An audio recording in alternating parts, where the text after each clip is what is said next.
So, free speech in Northern Ireland is currently being put to the test in two important cases. In one of them, a group of people at a bar in Belfast were denied service, apparently because they'd attended a Let Women Speak event that day. And in another, Sarah Morrison says she was discriminated against by her employer, the Belfast Film Festival, in her case because she spoke at the Let Women Speak gathering. So here I'm joined tonight to discuss this by Jan Macvarish, the Education and Events Director of the Free Speech Union. Now, Jan, we've talked a lot about the case of free speech in the UK on this programme. In Northern Ireland, there are many, many problems. But first, let's talk about this event that you're programming in Belfast. Yeah, so our members in Northern Ireland asked us to go over there. We hold events all around the country, but we haven't been to Northern Ireland so far. So we thought in 2024 we'd kick off by going to Belfast, and we're in a superb location, the Titanic Hotel.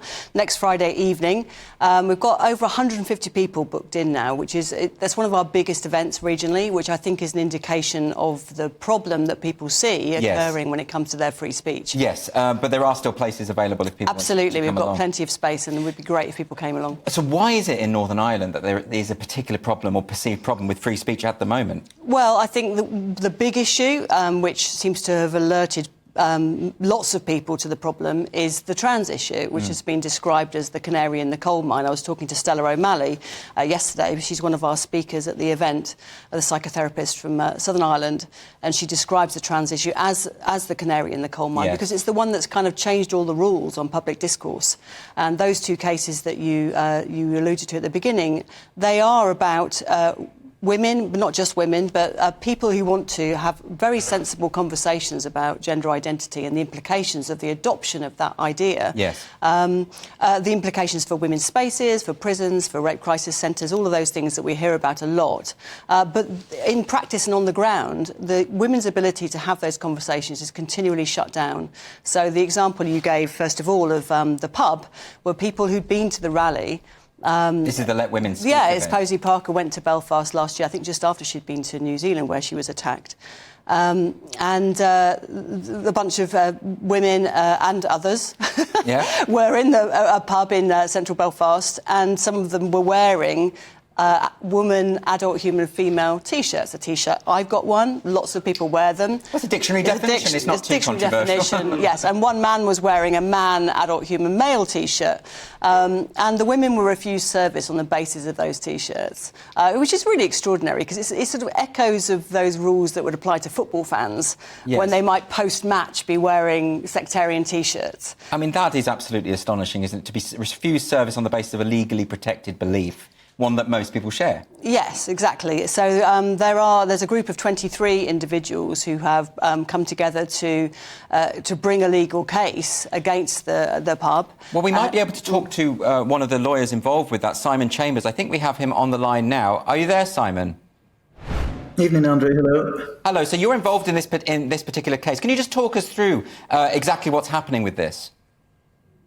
Well, as Jan said, the incident arose out of the Let Women Speak event in Belfast.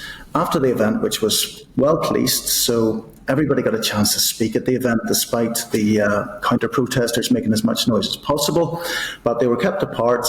Everybody then decided, well, what they usually do is go for a drink. It was a Sunday afternoon, it was a nice day, so they picked a nice city centre bar, well known, Robinson's Bar in Belfast, and spent maybe 90 minutes having a couple of drinks, having lunch, just having a chat and getting on and catching up with a lot of people who knew each other.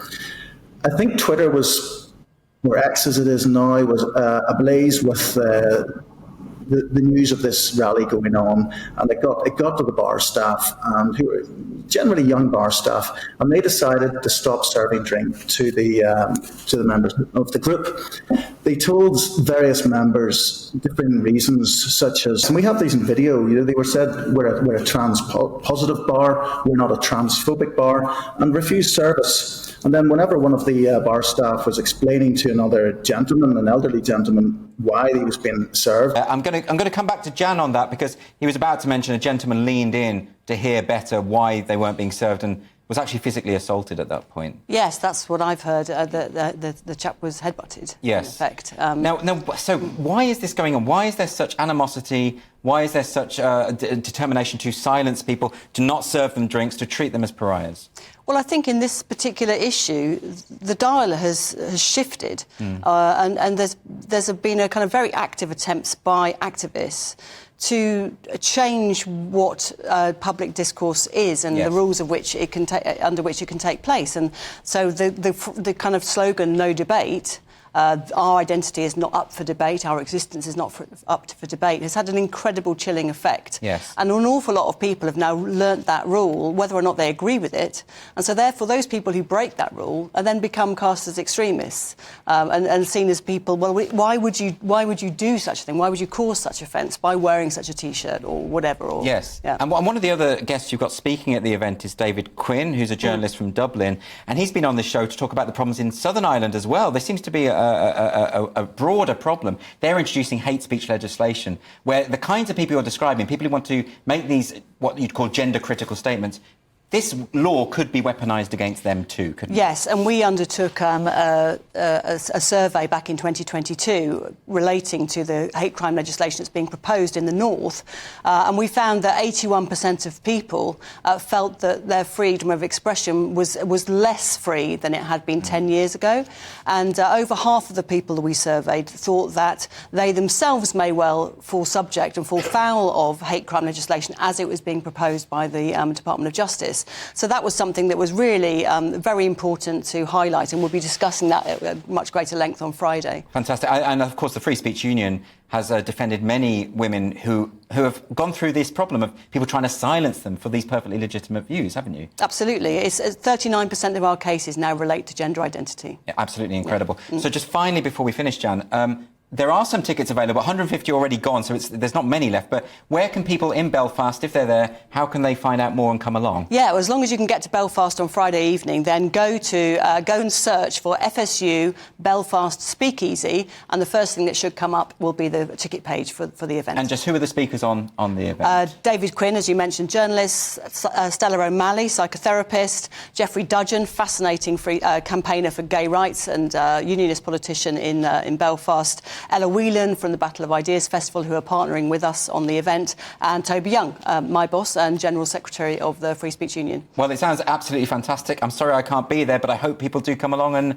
and support you. Thanks, Jan Macvarish.